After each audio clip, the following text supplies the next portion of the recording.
Hello and WhatsApp guys, स्वागत है आप सबका हमारे चैनल दी मैथ बनी में। अगर आपको हमारी वीडियो हेल्पफुल लगती है तो हमारे वीडियो को लाइक कीजिए, चैनल को सब्सक्राइब कीजिए और कमेंट कीजिए। तो हम लोग एक्सरसाइज 2G को कंप्लीट कर रहे थे बर्नौलीज थ्योरम पे, जो कि बेस्ड है। ठीक है, तो हम लोग 1 to 8 एक्सरसाइज 2G का क्वेश्चन नंबर 1 to 8 यानी कि यहाँ तक सॉल्व कर चुके थे। अब हम 9 से क्या करेंगे, सॉल्व करेंगे। ठीक है, 9 से सॉल्व करते हैं। तो चलिए करते हैं क्वेश्चन नंबर 9 से सॉल्व। तो क्वेश्चन नंबर 9 में हमें दिए रखा है y² dy/dx equal to X plus Y cube. ठीक है, तो यहाँ पर फिर से हम क्या करेंगे कि देखिए हमें एग्जाम में मान ली हम लोग बैठे हैं। ठीक है, हमें तो नहीं मालूम ना कि ये बर्नौली इक्वेशन है कि नहीं है। तो हम लोग क्या करते हैं कि dy/dx का कोएफिशिएंट क्या करते हैं, पहले 1 बनाते हैं। हाँ, तो यहाँ भी हम क्या करेंगे कि इसका कोएफिशिएंट 1 बनाएंगे। तो कोएफिशिएंट 1 बनाने के लिए y² से पूरे इक्वेशन को क्या कर देंगे, डिवाइड कर देंगे। तो डिवाइड करने पर हमें मिल जाएगा कुल इतना। ठीक है, अब हम क्या करते हैं कि जैसे कि अगर dy/dx लिख रहे हैं तो यानी कि कहने का मतलब है कि y को हम y पर लीनियर मान रहे हैं, यानी कि y के बगल में ही y का जो फंक्शन है आना चाहिए। यानी कि जो y है इसको हमें इधर भेजना होगा। ठीक है, तो अगला स्टेप में हमने वही किया, y को हमने लेफ्ट में भेज दिया। ठीक है, अब देखिए, अब तो ये देखिए ये जो है dy/dx plus P Y equal to Q के फॉर्म है। ठीक है, किसके फॉर्म में है देखिए, मैं लिख दे रहा हूँ यहाँ पे। ये किस फॉर्म में, dy/dx plus P Y equal to Q के फॉर्म में है। तो जैसा कि मालूम है कि अगर कोई लीनियर डिफरेंशियल इक्वेशन होता है तो वहाँ पर p या q क्या होता है, कांस्टेंट होना चाहिए या x का फंक्शन होना चाहिए। तो यहाँ पर हम देख रहे हैं कि q में जो ये y² है ये तो x का फंक्शन है ही नहीं, ये तो y का फंक्शन है भाई। तो इसलिए हम ये कहेंगे कि ये लीनियर डिफरेंशियल इक्वेशन नहीं है, ये बर्नौलीज इक्वेशन है। मैंने आपको पहले ही बता भी रखा है थ्योरी में। ठीक है, आपने अभी तक नहीं देखा है थ्योरी तो आप इस सीरीज के बर्नौलीज थ्योरम का वीडियो पार्ट 1 देख सकते हैं। ठीक है, तो सारी थ्योरी आपकी क्लियर हो जाएगी, सारा आप क्लियर कर सकेंगे, फिर आगे जो क्वेश्चन है वो सॉल्व कर सकेंगे आसानी से। तो यहाँ पर देखिए, अब जैसा कि ये बर्नौलीज इक्वेशन है तो मैंने आपको बता रखा है, आपको पढ़ा रखा है कि ये जो इसका फंक्शन होता है क्यू की जगह पे, उससे हम क्या करते हैं कि पूरे इक्वेशन को मल्टीप्लाई करते हैं। कहने का मतलब है कि इसको हम सीधा लेफ्ट साइड ले आए तो काम हो जाएगा। वही पूरे इक्वेशन को वाई स्क्वायर से मल्टीप्लाई कीजिए या y² को इधर ले आए, बात बराबर है। ठीक है, तो हम वही करते हैं, y² को हम इधर ले आते हैं तो हमें मिल जाएगा dy/dx into y² minus y³ equal to x मिल जाएगा। ठीक है, तो अब हम क्या करते हैं, मैंने क्या बता रखा है आपको कि जो dy/dx के बगल में जो टर्म होता है, ठीक है, y का फंक्शन, उसको हम क्या करते हैं, लेट कर लेते हैं। ठीक है, मान ली यहाँ पर ऐसे रहता y³ गुना x रहता, हाँ, तो हम फिर भी y³ क्यों करते हैं, क्योंकि y का फंक्शन y³ ना है। ठीक है, इसलिए उसके बगल में जो y का फंक्शन होता है हम उसको लेट करते हैं, चाहे उसके बगल में कुछ भी रहे, कोई भी कोएफिशिएंट उसके बगल में मल्टीप्लाई हो रहा हो। तो यहाँ पर y³ है तो y³ को हमने क्या किया, लेट कर लिया, हमने z मान लिया इसको। अब देखिए इसको हम क्या करेंगे कि x के रिस्पेक्ट में डिफरेंशिएट करेंगे। तो डिफरेंशिएट करने पे हमें मिल जाएगा 3y², चेन रूल लगा देंगे तो मिल जाएगा into dy/dx equal to dz/dx। ठीक है, अब यहाँ से हमें क्या चाहिए, dy/dx इंटू y² चाहिए, है ना। तो यहाँ से हम निकाल सकते हैं वैल्यू, हम 3 को क्या इधर भेज सकते हैं। ठीक है, तो हमें मिल जाएगा इतना कुल। तो अब हम क्या करेंगे, जो जो सारा वैल्यू हम लेट किए हैं, ठीक है, डिफरेंशिएट करके निकालें, सारा वैल्यू हम क्या करेंगे, इस वाले में पुट कर देंगे। तो पुट करने पे हमें मिल जाएगा इतना। ठीक है, क्या मिल जाएगा, 1/3 into dz/dx minus z equal to x मिल जाएगा, है ना। अब हमें क्या करना होता है, मैंने आपको पढ़ा रखा है कि सेकेंड स्टेप में हमें dz/dx करना होता है, यानी कि इसका कोएफिशिएंट 1 करना होता है। तो यानी कि 1/3 को हम इधर भेज देंगे, इसे मल्टीप्लाई कर देंगे, इसे मल्टीप्लाई कर देंगे। ठीक है, यानी कि सीधा सीधी मैं कहूँ तो ये 1/3 को हटाना है। ठीक है, तो हम क्या करते हैं, पूरे इक्वेशन को 3 से मल्टीप्लाई कर देते हैं। तो हमें मल्टीप्लाई करने में मिल जाएगा dz/dx minus 3z equal to 3x। ठीक है, अब हम देखेंगे कि ये तो इस वाले फॉर्म में है ना, इस फॉर्म में है।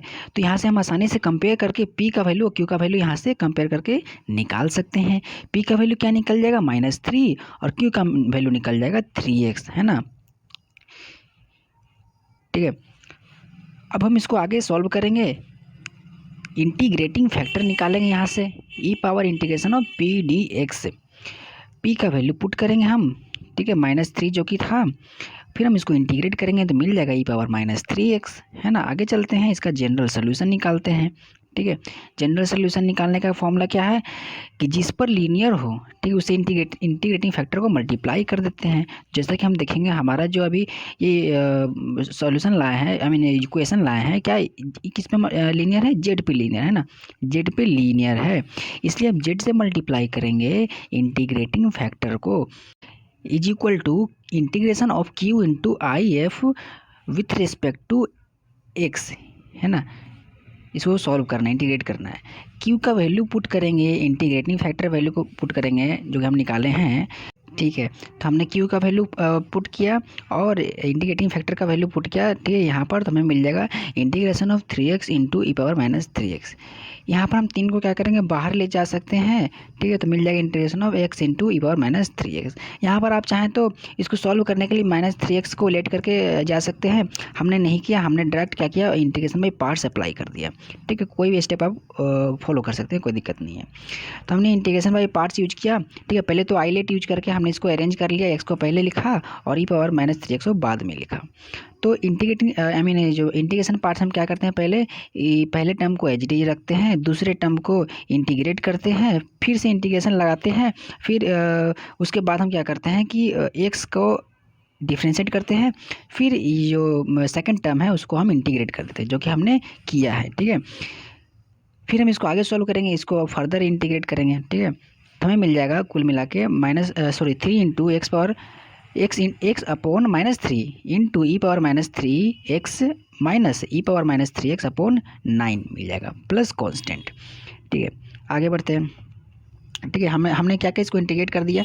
अब देखिए इसको हम ब्रैकेट तोड़ेंगे, ठीक है। तो ये 3 और 3 मल्टीप्लाई हो जाएगा, आई मीन कैंसिल आउट हो जाएगा, तो माइनस बाहर बचेगा और x इंटू e⁻³ बच जाएगा इधर, और इधर 3 और 3 क्या हो जाएगा, कैंसिल आउट होकर 1/3 बच जाएगा, और इधर 1 e⁻³ बच जाएगा प्लस कांस्टेंट। इधर का टर्म तो एज इट इज हमने लिख दिया यहाँ पे। आगे बढ़ते हैं, अब देखिए यहाँ से e⁻³ को यहाँ पर कैंसिल करवा सकते हैं, ठीक है। कैंसिल करने में हमें कुछ इस तरह ट्रांसफॉर्म हो जाएगा इक्वेशन, ठीक है। फिर यहाँ से हम क्या करेंगे, ये वाला टर्म को हम लेफ्ट साइड ले आ सकते हैं, ठीक है। तो हमें मिल जाएगा कुल इतना। आप चाहें तो यहाँ तक भी छोड़ देंगे तो कोई दिक्कत नहीं है, यहाँ तक भी कर देंगे तो भी कोई दिक्कत नहीं है, ठीक है। आगे चलते हैं, 10 नंबर क्वेश्चन में हमें दिया रखा है, देखिए हमें दिया रखा है dy/dx is equal to y tan x minus y² sec x। तो यहाँ पर हम फिर से वही करेंगे कि dy/dx plus P Y is equal to Q के फॉर्म में लाने का कोशिश करेंगे भाई, है ना। तो यहाँ पर dy/dx दिख रहा है, नहीं कि y के बगल में ही हमें y चाहिए, तो ये y दिख रहा है ना, इसको हम लेफ्ट साइड में लाएंगे ना, तो लाए हमने वही किया, इसको लेफ्ट साइड में ले आया, -y tan x हो गया, ठीक है। तो अब देखिए कि जो p का वैल्यू है ना, p का वैल्यू यहाँ पर क्या -tan x है, ठीक है। -tan x p का वैल्यू है, और q का वैल्यू क्या है, -y² sec x, ठीक है। sec x तो x का फंक्शन है, ठीक है। तो e भी x का फंक्शन होना चाहिए था, जो कि नहीं है, ये तो y² इसका फंक्शन है ना, y का फंक्शन है। तो यानी कि ये हमारा लीनियर इक्वेशन नहीं है, ये हमारा बर्नौलीज इक्वेशन। अब बर्नौलीज इक्वेशन को कैसे सोल्व करना है, मैंने पिछले क्वेश्चन में बताया, आपको बहुत सारा आइडिया हो चुका होगा, फिर भी मैं यहाँ पर आपको डिटेल में बता रहा हूँ, ठीक है। हम यहाँ क्या करेंगे, y² को पूरे इक्वेशन से डिवाइड करेंगे, यानी कहने मतलब है पूरे इक्वेशन को y² से डिवाइड करेंगे, तो हमें मिल जाएगा 1/y² into dy/dx minus tan x upon y, है ना, is equal to -sec x, ठीक है। क्योंकि देखिए उधर y² था, इधर y था, तो कैंसिल आउट होकर 1/y ना मिलेगा, है ना, 1/y मिलेगा, तो क्लियर है। आगे चलते हैं, अब देखिए यहाँ पर हम क्या करते हैं कि ये जो इसके बगल में जो भी y का फंक्शन रहता है उसको हम क्या करते हैं, लेट कर लेते हैं। यहाँ पर 1/y था इसका फंक्शन, y का फंक्शन, तो 1/y को हम क्या किए कि लेट कर लिए, हमने t मान लिया। अब हम इसको x के रिस्पेक्ट में क्या करेंगे, डिफ्रेंशिएट कर देंगे, ठीक है। डिफ्रेंशिएट करने पे देखिए 1/y का डिफ्रेंशिएशन क्या हो जाएगा, -1/y² dy/dx is equal to dt/dx हो जाएगा। सारा वैल्यू हम इसमें क्या कर देंगे, पुट कर देंगे, तो हमें इक्वेशन कुछ इस तरह ट्रांसफॉर्म हो जाएगा, ठीक है। अब देखिए हम आगे चलते हैं, तो हमें इतना मिल गया है, ठीक है। तो फिर से यहाँ पर माइनस जो दिख रहा है उसको हटाना पड़ेगा, ठीक है। तो माइनस हटाने के लिए हमने पूरे इक्वेशन को माइनस से मल्टीप्लाई कर दिया, हमें इतना मिल गया। अब देखिए ये तो लीनियर इक्वेशन के फॉर्म में आ गया ना, तो कंपेयर करके हम इसे कंपेयर करेंगे तो इजीली हमें P का वैल्यू मिल जाएगा, फिर Q का वैल्यू मिल जाएगा, है ना। फिर इंटीग्रेटिंग फैक्टर भी आसानी से निकाल लेंगे, फॉर्मूला इस फॉर्मूला में पुट कर देंगे। P का वैल्यू 10x निकाले थे, ठीक, इंटीग्रेशन ऑफ 10x dx निकालेंगे तो मिल जाएगा हमें 10x का इंटीग्रेशन क्या होता है, log sec x होता है, यहाँ पुट करेंगे ई और log क्या कैंसिल आउट होगा तो मिल जाएगा हमें sec x। अब हम यहाँ से जनरल सोल्यूशन भी निकाल सकते हैं। अब देखेंगे कि जो हमारा इक्वेशन था टी पर क्या था, लीनियर था, इसलिए इंटीग्रेटिंग फैक्टर को हम टी से मल्टीप्लाई करेंगे, is equal to integration of Q into integrating factor D x.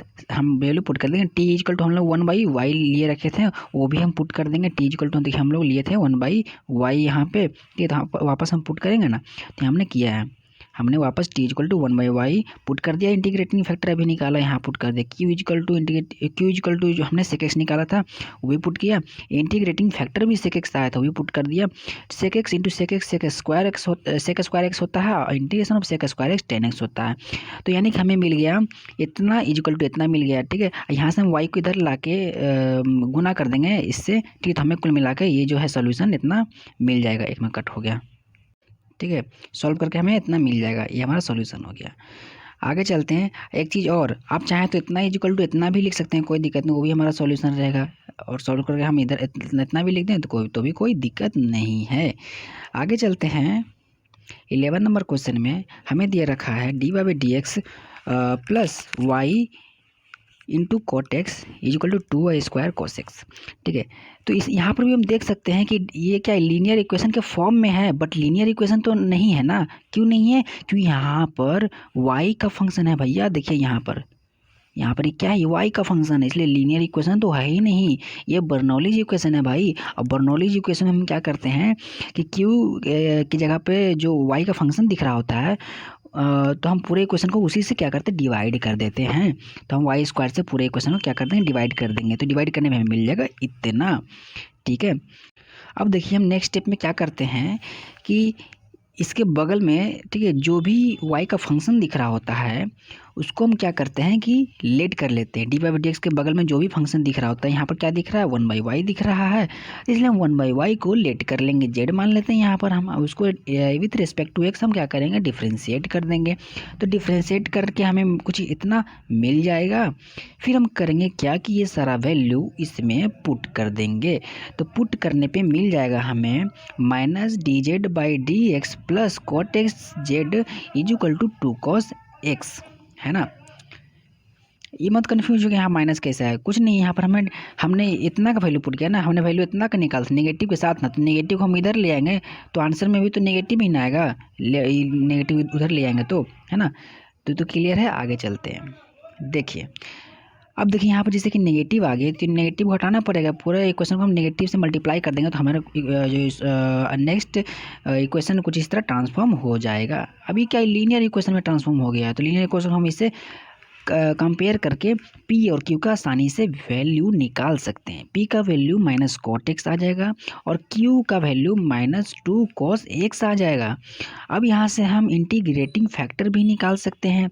Integrating factor का वैल्यू फॉर्मूला होता है इतना, पुट कर देंगे इसमें हम P का वैल्यू जो कि माइनस कॉट एक्स आया था अभी, फिर हम क्या करेंगे कि माइनस को बाहर ले आएंगे और इंटीग्रेशन ऑफ कॉट एक्स निकालेंगे। इंटीग्रेशन ऑफ कॉट एक्स भैया log sin x होता है। अब देखिए यहाँ पर हम माइनस को क्या करेंगे, किधर ले आएंगे, ये जो पूरा दिख रहा है इस पर पावर चढ़ जाएगा -1 यानी कि, तो कुछ इस तरह हमें मिल जाएगा और ई और लॉग क्या हो जाएगा, कैंसिल आउट हो जाएगा, तो हमें मिल जाएगा साइन इनवर्स x। अब आप चाहें तो इसको ऐसे भी लिख सकते हैं, कोई दिक्कत नहीं, साइन 1/sin x भी लिख सकते हैं ना, कोई दिक्कत नहीं है। आगे आते हैं, इसका जनरल सोल्यूशन निकालते हैं। जनरल सॉल्यूशन निकालने वक्त हम इंटीग्रेटिंग फैक्टर इक्वेशन जिस पर हमें लीनियर मिल रहा होता है उससे मल्टीप्लाई कर देते हैं।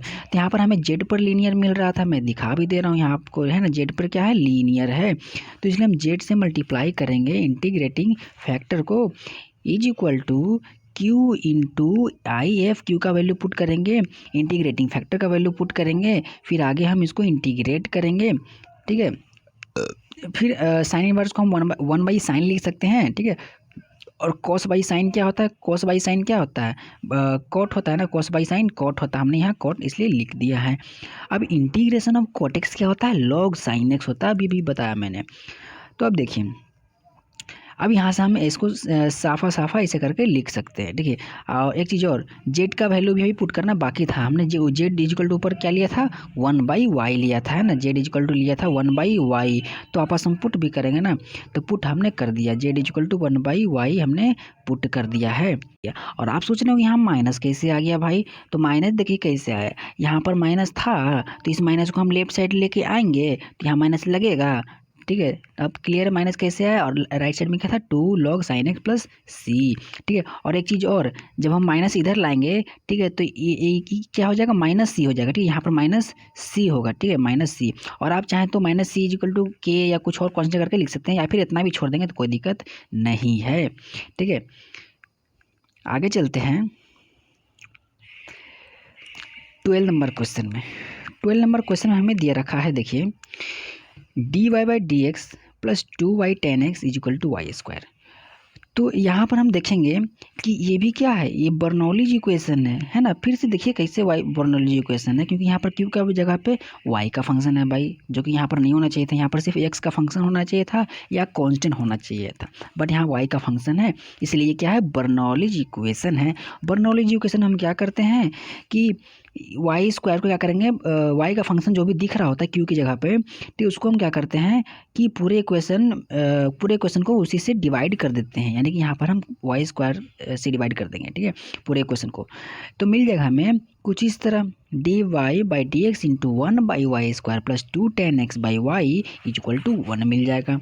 अब देखिए, जैसे कि dy/dx है, इसके बगल में जो भी y का फंक्शन दिए रखा होता है, यानी कि यहाँ पर 1/y दिया रखा है, ठीक है, तो उसको हम क्या करते हैं, 1/y दिया रखा है तो उसको क्या करते हैं, लेट करते हैं ना। मैं फिर से रिपीट कर दे रहा हूँ कि dy/dx के बगल में जो भी y का फंक्शन दिख रहा होता है, ठीक है, उसको हम लेट कर लेते हैं। यहाँ पर 1/y दिया रखा है, इसलिए 1/y को हमने लेट कर लिया है।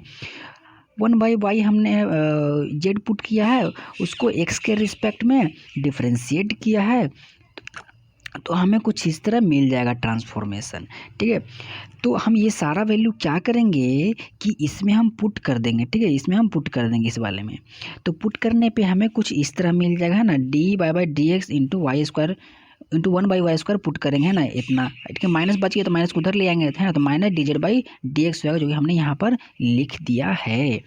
अब 2 tan x और 1/y को तो हमने जेड लेट किया था, इसलिए 2 tan x इंटू जेड, ठीक है, लिख दिया कि ये तो क्लियर है, इधर तो 1 था ही, तो इसमें कोई चेंजेस नहीं आएगा। अब देखिए यहाँ पर माइनस दिख रहा है ना, तो इसको हटाना होगा, पूरे इक्वेशन को माइनस से मल्टीप्लाई कर देंगे तो हमें इतना मिल जाएगा। तो अब हम ध्यान से देखेंगे कि यहाँ हमारा जो लीनियर इक्वेशन में ट्रांसफॉर्म हो चुका है, अब ये बर्नौलीज इक्वेशन नहीं रहा, ये linear equation linear differential equation में कन्वर्ट हो चुका है। तो हम लीनियर डिफरेंशियल इक्वेशन समझ के इसको बनाएंगे, और क्या, ठीक है। तो इसको हम क्या करेंगे, इससे कंपेयर करेंगे और P का वैल्यू और Q का वैल्यू हम निकाल लेंगे। यहाँ पर ध्यान दीजिए, तो ये इक्वेशन जो है Z पर लीनियर है, इसलिए हमने यहाँ पर और यहाँ पर Z लिखा है, ठीक है। P का वैल्यू हमने निकाला -2x कंपेयर करके, और Q का वैल्यू निकाला -1, है ना, देख सकते हैं आप इक्वेशन से। इंटीग्रेटिंग फैक्टर भी निकाल सकते हैं, यहाँ से हम इंटीग्रेटिंग फैक्टर निकल के आ जाएगा e⁻इंटीग्रेशन ऑफ p dx। p का वैल्यू यहाँ पर हम पुट करेंगे, फिर इसको हम क्या करेंगे, इंटीग्रेट करेंगे, -2 को बाहर ले आके इंटीग्रेशन ऑफ tan x होता है log sec x, फिर -2 को हम क्या कर देंगे, sec x पे पावर पे चढ़ा देंगे, ठीक है, तो कुछ इतना मिल जाएगा, और बाद में e और log तो आपस में कैंसिल आउट हो जाएगा ना, ठीक है।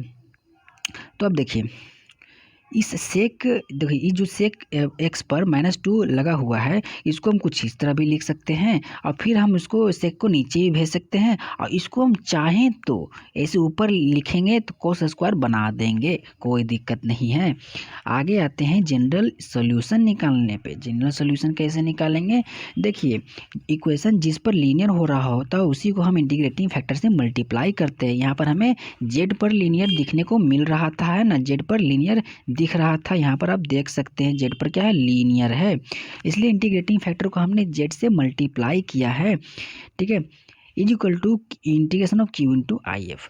जेड इज इक्वल टू हमने वन बाई वाई लिया था जो कि वापस हमने पुट कर दिया है ना, लेट किया था। Z is equal to one by Y.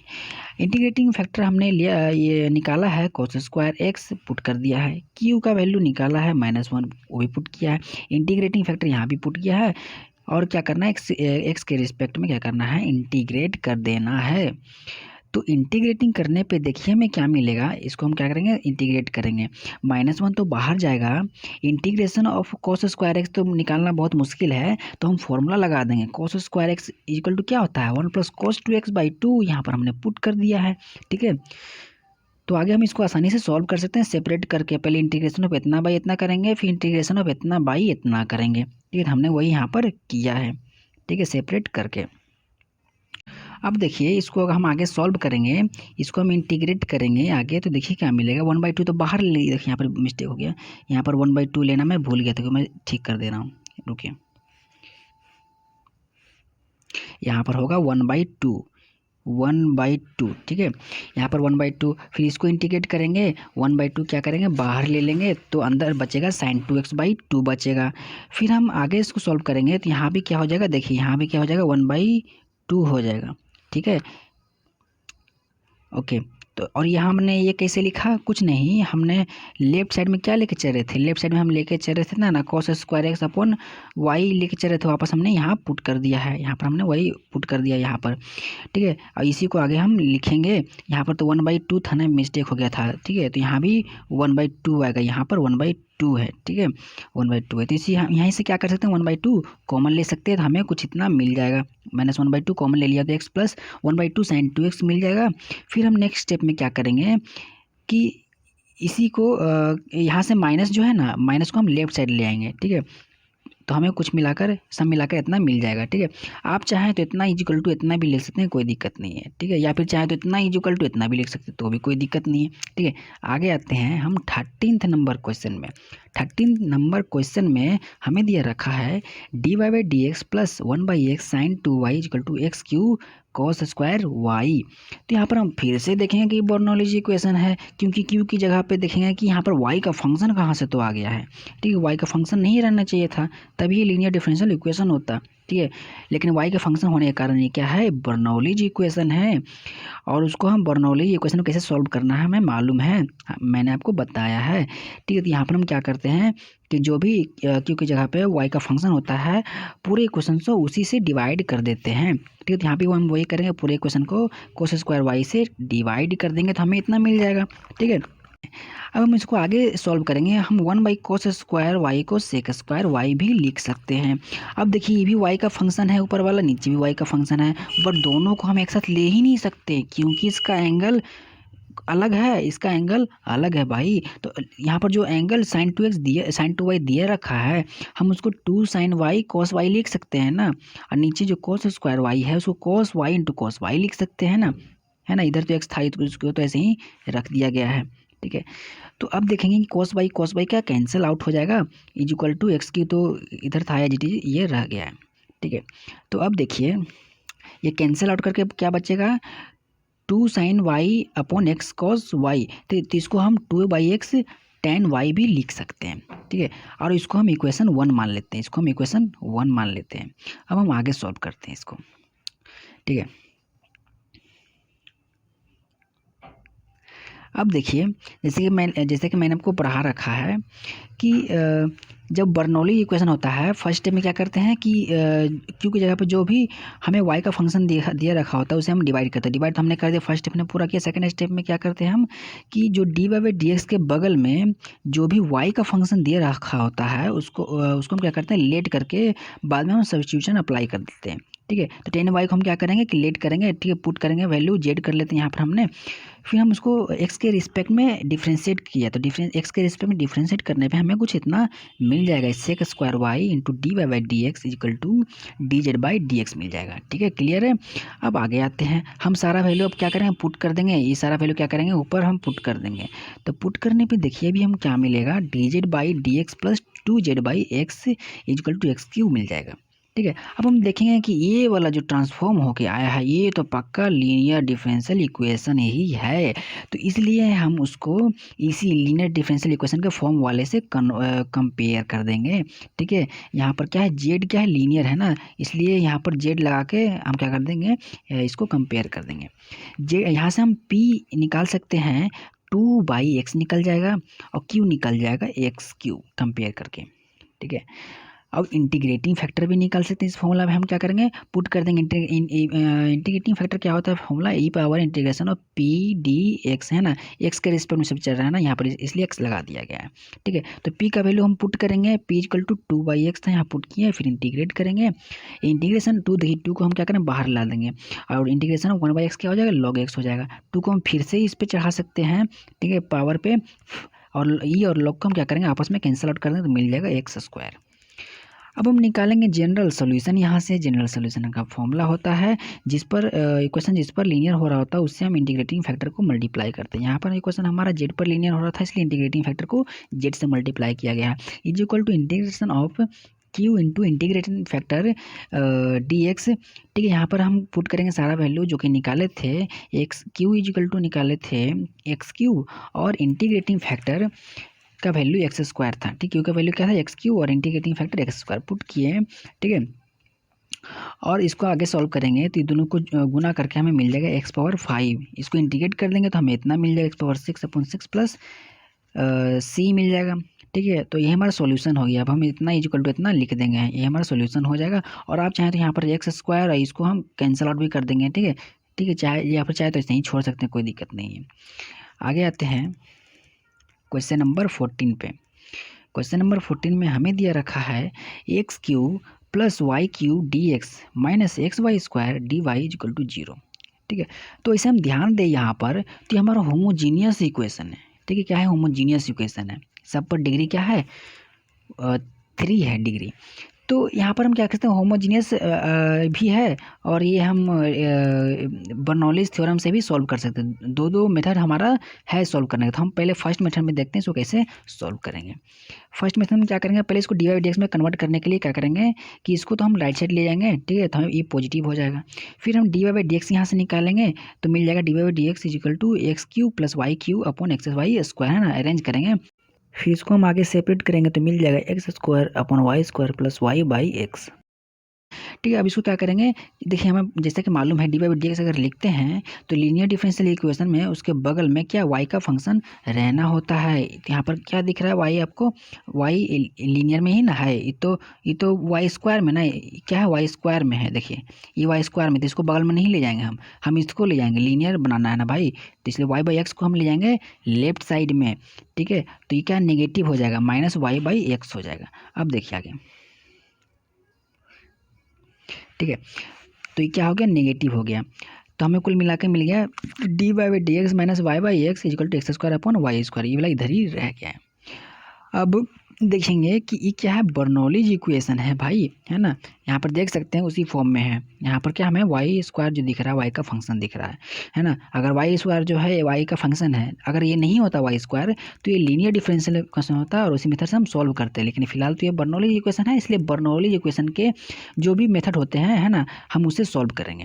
ठीक है, देखिए हम यहाँ पर करते क्या है कि जो y का फंक्शन दिख रहा था उसी से पूरे इक्वेशन को लगा देते हैं, डिवाइड कर देते हैं। यहाँ पर 1/y दिख रहा है ना, तो 1/y² दिख रहा है, तो 1/y² से पूरे इक्वेशन को डिवाइड करेंगे तो y² dy/dx minus y³ by x is equal to x² मिल जाएगा, है ना। अब आप सोच रहे हो कि मल्टीप्लाई है, आप कह रहे हैं कि 1/y² के डिवाइड करना, तो वही ना बात हुआ, 1/y² से डिवाइड कीजिए, या देखिए 1/y² से डिवाइड करना या y² से मल्टीप्लाई करना, दोनों तो सेम ही चीज़ ना है। इसे डिवाइड करो या इसे मल्टीप्लाई करो, दोनों कहना सेम ही है। ठीक है, तो हमें वही करने पे इतना मिल जाएगा।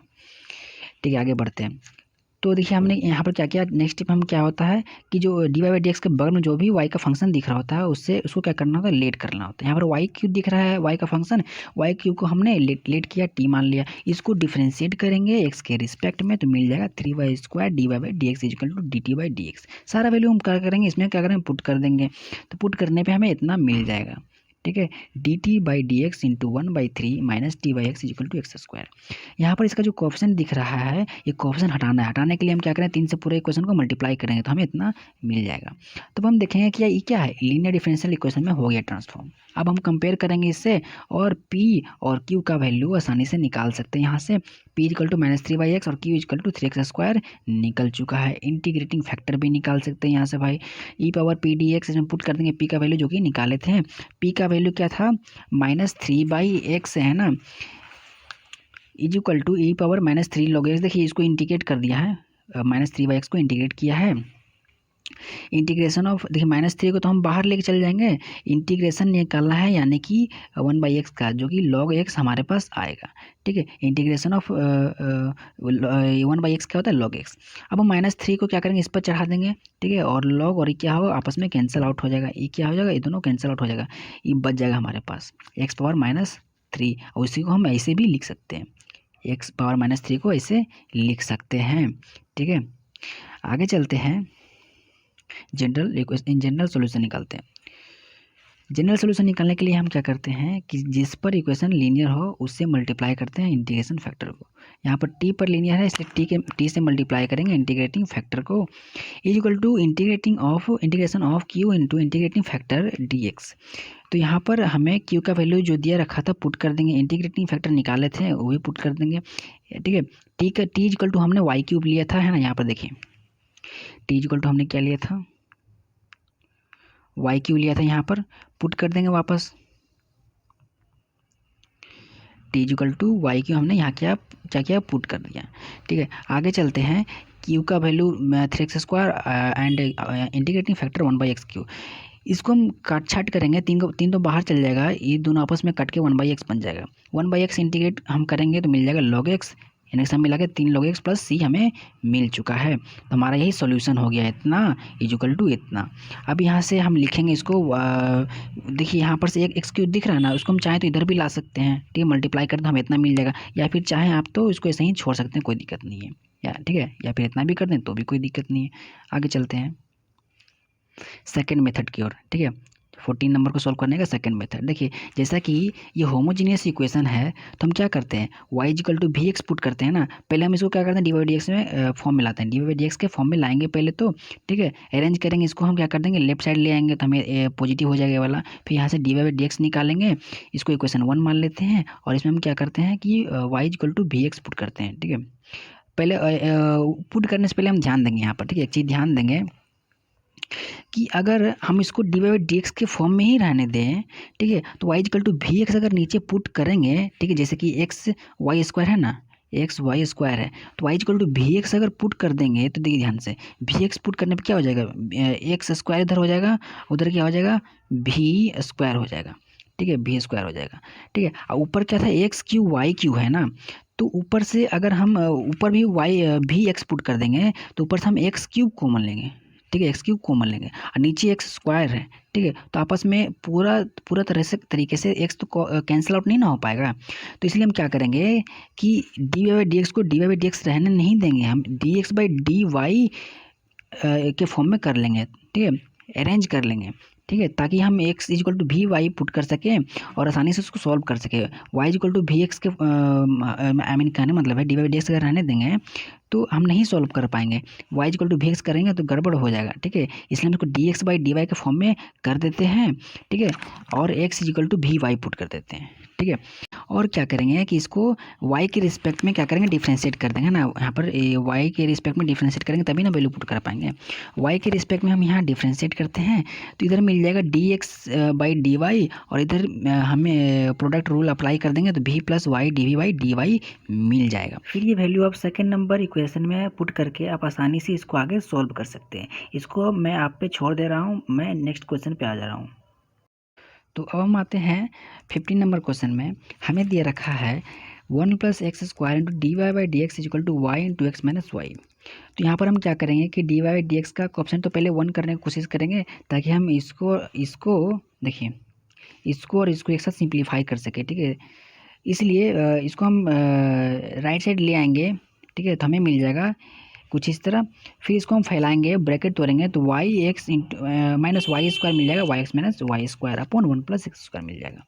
फिर हम सेपरेट कर देंगे इतना बाई इतना एंड इतना बाई इतना सेपरेट कर देंगे, तो हमें मिल जाएगा y x upon 1+x² minus y square upon 1+x²। फिर हम क्या कर सकते हैं कि अगर देखिए d y by D x है ना, यानी वाई पर हम लीनियर मानने वाले हैं, तो यहाँ पर जो भी आपको वाई पर लीनियर दिख रहा है, यानी देखिए वाई का सिंगल आई मीन कहने मतलब है इसका जो डिग्री है 1 है ना, यानी कि हम इसको लाएंगे लेफ्ट साइड में, इसको नहीं लाएंगे, ये तो पावर वाई पावर 2 है ना, है इसलिए इसको नहीं लाएंगे। ठीक है, तो इसको हम क्या करेंगे, लेफ्ट साइड ले आएंगे तो क्या हो जाएगा, नेगेटिव हो जाएगा। ठीक है, equal to minus y square upon x², ये ऐसे ही एज इट इज रह गया है। ठीक है, अब देखिए ये क्या है, बर्नौलीज इक्वेशन है। कैसे, यहाँ पर वाई स्क्वायर जो दिख रहा है वाई का फंक्शन है ना, जो कि नहीं होना चाहिए था। ठीक है, तो यहाँ पर ये क्या है, बर्नौलीज इक्वेशन है। बर्नौलीज इक्वेशन में हम क्या करते हैं कि क्यू की जगह पे जो भी वाई का फंक्शन होता है, पूरे इक्वेशन को उसी से हम डिवाइड कर देते हैं, यानी कि वाई स्क्वायर से हम पूरे इक्वेशन को डिवाइड कर देंगे। ठीक है, तो हमें कुछ इतना मिल जाएगा। फिर नेक्स्ट स्टेप में हम क्या करते हैं कि d y by D x के बगल में जो भी वाई का फंक्शन दिख रहा होता है उसको हम लेट कर लेते हैं। यहाँ पर हमें 1/y दिखाई दे रहा है, इसलिए 1/y को हम z लेट कर लिए हैं। फिर क्या करेंगे कि x के रिस्पेक्ट में हम उसको डिफ्रेंशिएट कर देंगे। ठीक है, तो यहाँ पर हमें मिल जाएगा -1 upon y square into d y by D x equal to d z by D x मिल जाएगा। फिर हम वैल्यू पुट कर देंगे इसमें। ठीक है, तो हमें मिल जाएगा ये वाला इक्वेशन। ठीक है, minus d z by D x minus x z by 1+x² equal to -1/1+x² मिल जाएगा। फिर देखिए यहाँ से हम -1 हटाने के लिए पूरे इक्वेशन को -1 से डिवाइड आई मीन मल्टीप्लाई कर देंगे। ठीक है, तो हमें कुछ ट्रांसफॉर्मेशन कुछ इस तरह मिल जाएगा। फिर ये हमारा क्या हो गया, एक तो हमारा लीनियर इक्वेशन हो गया ना, लीनियर डिफरेंशियल इक्वेशन, तो हम इसको इस वाले से कंपेयर कर देंगे। ठीक है, लीनियर डिफरेंशियल इक्वेशन का जो फॉर्मेट होता है उसे हम कंपेयर कर देंगे। तो कंपेयर करने पर हमें p इक्वल टू x/1+x² मिल जाएगा और q इक्वल टू 1/1+x² मिल जाएगा। फिर हम आगे इसको सॉल्व करेंगे, इंटीग्रेटिंग फैक्टर निकालेंगे इसको। ठीक है, इंटीग्रेटिंग फैक्टर निकालने के लिए जो फॉर्मूला होता है e power integration of p d x put कर देंगे। पी का वैल्यू हमें x/1+x² मिला था, यहाँ पर लगा देंगे 1/2 से हम क्या करें, मल्टीप्लाई डिवाइड कर देंगे ताकि हम यहाँ पर लॉग लगा के इसको सॉल्व कर सकें, है ना। नीचे का डिफ्रेंसिएशन क्या होता है, ऊपर प्रेजेंट होना चाहिए था, तो नीचे का डिफ्रेंसिएशन 2x होता है, ऊपर 2x प्रेजेंट होना चाहिए, इसलिए हम प्रेजेंट करवाने के लिए 2 से मल्टीप्लाई और डिवाइड कर दिए। ठीक है, तो फिर हम इसको इंटीग्रेट करेंगे इतना को, तो मिल जाएगा log 1+x², जो 1/2 इधर है इसको हम फिर क्या करेंगे कि इस पर चढ़ जाएगा। ठीक है, 1+x² पर चढ़ जाएगा कुछ इस तरह। ठीक है, और फिर हम log और ई को आपस में कैंसिल आउट करेंगे तो हमें इतना मिल जाएगा 1+x² पावर 1/2 मिल जाएगा। फिर हम चाहें तो इसी को हम ऐसे भी लिख सकते हैं, पावर 1/2 यानी कि रूट अंडर है। अब जनरल सोल्यूशन निकाल सकते हैं यहाँ पर हम। ठीक है, फॉर्मूला क्या होता है कि जिस पर लीनियर हो उसी से मल्टीप्लाई करते हैं इंटीग्रेशन फैक्टर को। यहाँ पर हम देख सकते हैं कि जो हमारा इक्वेशन है वो जेड पर लीनियर है ना, जेड पर क्या है, लीनियर है, इसलिए जेड से मल्टीप्लाई करेंगे इंटीग्रेटिंग फैक्टर को, is equal to Q into integrating factor D x. सबका वैल्यू पुट करेंगे, जेड इज इक्वल टू हम लोग अभी लेट किए थे 1/y है ना, 1/y is equal to z let किए थे, वापस पुट कर देंगे। इंटीग्रेटिंग फैक्टर का वैल्यू पुट कर देंगे, क्यू का वैल्यू पुट कर देंगे, इंटीग्रेटिंग फैक्टर का इधर ही पुट कर देंगे। ठीक है, फिर इंटीग्रेट करेंगे हम।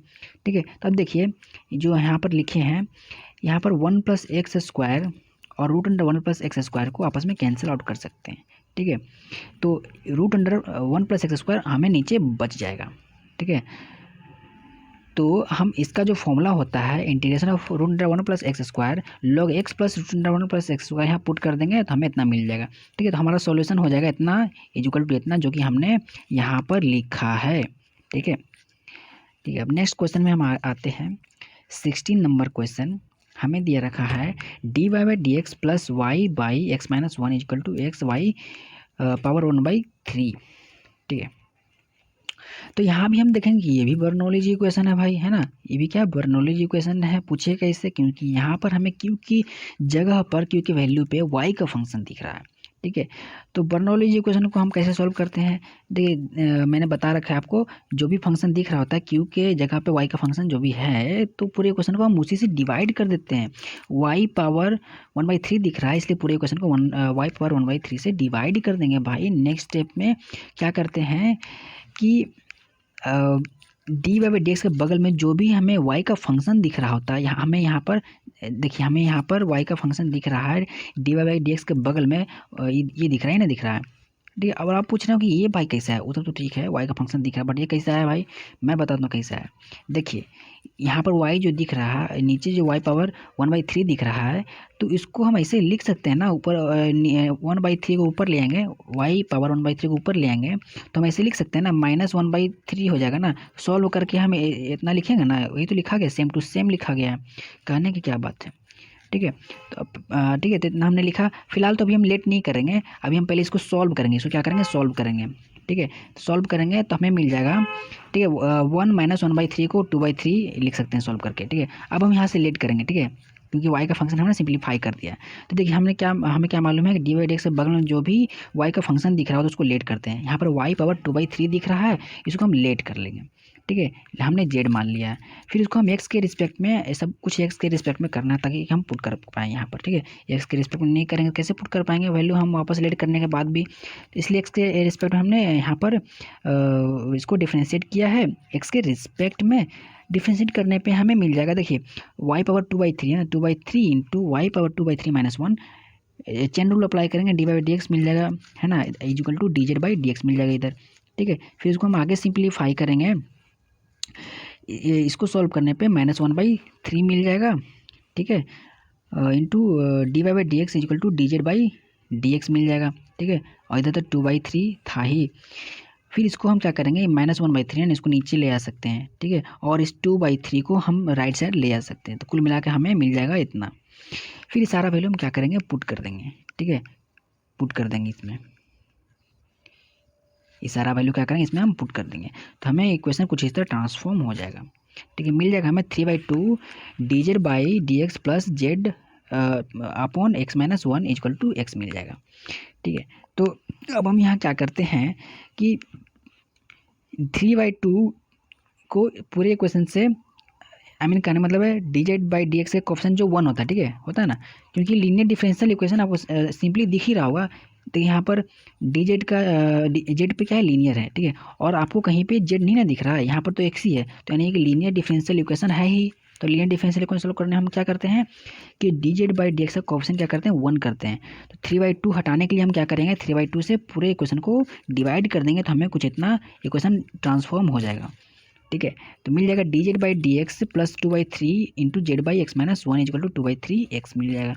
यहाँ से हम यही लीनियर डिफरेंशियल इक्वेशन का जो फॉर्मेट है उसी से कंपेयर करके P का वैल्यू और Q का वैल्यू निकाल सकते हैं। ठीक है, P और Q का वैल्यू हमने निकाला है कंपेयर करके, 2/3 इंटू 1/x - 1, और Q का निकला 2/3 इंटू एक्स निकल गया है। यहाँ से हम इंटीग्रेटिंग फैक्टर भी निकाल सकते हैं, e power integration of p d x. ठीक है, पी का वैल्यू पुट करेंगे, ठीक है, जो कि हमने यहाँ निकाला है। 2/3 को बाहर ले आएंगे, इंटीग्रेशन ऑफ x - 1, ठीक है, log x - 1 होता है। ठीक है, यहाँ पर log x - 1 होता है, 2/3 हमने बाहर लिया था। अब नेक्स्ट पे हम क्या करते हैं कि 2/3 को जो दिख रहा है x - 1, इस पर चढ़ा देंगे पावर पे, और बाद में ये और log क्या हो जाएगा, कैंसिल आउट हो जाएगा, तो सॉल्व करके हमें मिल जाएगा कुछ इतना। ठीक है, अब हम सॉल्यूशन इसका निकाल सकते हैं, जनरल सॉल्यूशन, जिस पर इक्वेशन लीनियर हो रहा होता है उससे हम इंटीग्रेशन फैक्टर को मल्टीप्लाई करते हैं। यहाँ पर जेड पे लीनियर इक्वेशन जो है लीनियर हो रहा था, ठीक है, तो इसलिए जेड से मल्टीप्लाई किए इंटीग्रेटिंग फैक्टर को, is equal to Q into integrating factor with respect to x. अब देखिए हम Z is equal to late किए थे y पावर 2/3 शुरू में ही, ठीक है, तो हम वापस यहाँ पुट कर दिए हैं। इंटीग्रेटिंग फैक्टर का भी वैल्यू हमने पुट कर दिया है, क्यू का वैल्यू भी पुट कर दिया है, इंटीग्रेटिंग फैक्टर का भी वैल्यू पुट कर दिया है। सॉल्व करेंगे आगे, 2/3 को हम क्या करेंगे, बाहर ले आएंगे, और अंदर बचेगा integration of x into x - 1 power 2/3। अब देखिए इसको हम आगे सॉल्व करने के लिए x - 1 को क्या करेंगे, लेट कर लेंगे, t लेट कर लेते हैं, है ना, जेड तो हमने पहले ही लेट किया था, इसलिए अब t लेट करते हैं। देखिए जेड लेट किया था, अब t लेट करते हैं। ठीक है, दोबारा हम एक ही चीज़ को लेट नहीं ना कर सकते हैं। x - 1 हमने t लेट किया, यहाँ से हम चाहें तो x का वैल्यू भी निकाल सकते हैं। ठीक है, तो फिलहाल तो हम x का वैल्यू निकाल लें ना। अब हम इसको क्या करेंगे, जो सर्कल किया हुआ इसको हम x के रिस्पेक्ट में डिफ्रेंशिएट करेंगे, तो हमें मिल जाएगा इतना। एक्स माइनस वन का डिफ्रेंसिएशन 1 हो जाएगा और टी का डिफ्रेंसिएशन एक्स के रिस्पेक्ट में d T by D x हो जाएगा। तो कुल मिला के हमें d t equal to d x मिल गया है। सारा वैल्यू हम पुट कर देंगे इसमें, तो हमें मिल जाएगा कुछ इस तरह ट्रांसफॉर्मेशन मिल जाएगा हमें। 2/3 तो बाहर था, integration of x equal to t plus one यहाँ से हमने पुट किया है, ठीक है, और x minus one equal to t, ठीक है, d x equal to d t था यहाँ पुट किया है। आगे इसको हम सॉल्व करेंगे।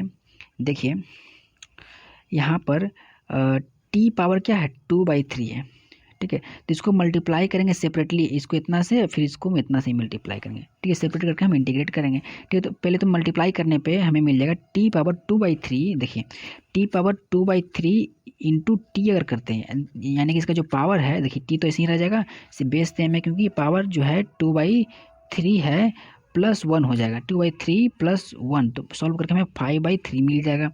फिर नेक्स्ट टाइम हम T into t power 2/3 into 1 करेंगे तो इतना ही रह जाएगा, टी पावर 2/3 ही रह जाएगा। अब हम इसको आसानी से सेपरेट करके इंटीग्रेट करेंगे, ठीक है, जो कि हमने यहाँ लिखा है सेपरेट करके। अगली बार में इसको इंटीग्रेट कर देंगे, ठीक है, फॉर्मूला लगा के हमने इंटीग्रेट किया तो हमें मिल गया इतना कुछ, और ये इधर साइड में हमने किया तो इतना मिल गया, ठीक है। आगे बढ़ते हैं, इसी को हम क्या करेंगे, सॉल्व करेंगे, एलसीएम लेके सॉल्व करेंगे, ठीक है, भिन्न का जोड़ सॉल्व करने पे हमें मिल जाएगा, ठीक है, कुछ इतना टी पावर 8/3 नीचे भी 8/3, इधर भी टी पावर 5/3 नीचे भी 5/3 मिल जाएगा। काट छाट करेंगे, ठीक है, ब्रैकेट भी तोड़ लेंगे हम, ठीक है, तो ब्रैकेट तोड़ तार के काट छाट करके हमें मिल जाएगा 2/8 into t power 8/3 plus 2/5 into t power 5/3 plus c मिल जाएगा, ठीक है। अब आगे बढ़ते हैं, एक्स इक्वल टू हम लोग क्या लिए थे, टी माइनस वन लिए थे, अभी तुरंत लिए थे, ठीक है, तो वापस हम पुट कर देंगे t equal to x minus one, ठीक है, पुट करने पर हमें इतना मिल जाएगा और इधर भी पुट करें तो इतना मिल जाएगा, ठीक है। अब देखिए अब हम काम तो हमारा हो गया है, ठीक है। अब पूरा इक्वेशन लिख लेते हैं, लेफ्ट और राइट साइड दोनों। लेफ्ट में क्या था, इतना गुना इतना था, है ना, इतना गुना इतना इक्वल टू इतना था, ठीक है। तो लिख लेते हैं यहाँ पर, ठीक है, तो लिखने पे हमें दोनों साइड का टर्म लिखने पे हमें कुछ इतना मिल जाएगा, y power 2/3 into x minus one power 2/3 equal to 2/8, 2/8 को हम कटेंगे तो 1/4 मिल जाएगा, ठीक है, into x minus one power 8/3 plus 2/5 x minus one power 5/3 plus c, ठीक है। और अब हम चाहें देखिए तो इसका पावर क्या है, सेम है, ठीक है, पावर सेम है, बेस सिर्फ अलग अलग है, ठीक है, तो हम मल्टीप्लाई करके एक साथ लिख सकते हैं, ठीक है, तो मल्टीप्लाई करके कितना हम लिखेंगे, ठीक है, इक्वल टू, ये तो डायरेक्ट एच डी ही रह गया है, ठीक है, ये डायरेक्ट एच डी रह गया है, ठीक है, और ये हमारा सॉल्यूशन है, ठीक है। तो यहाँ तक बस इतना ही। अगला क्वेश्चन अगली वीडियो में। अगर वीडियो पसंद आई हो, हेल्पफुल लगी हो तो लाइक शेयर और सब्सक्राइब जरूर करें।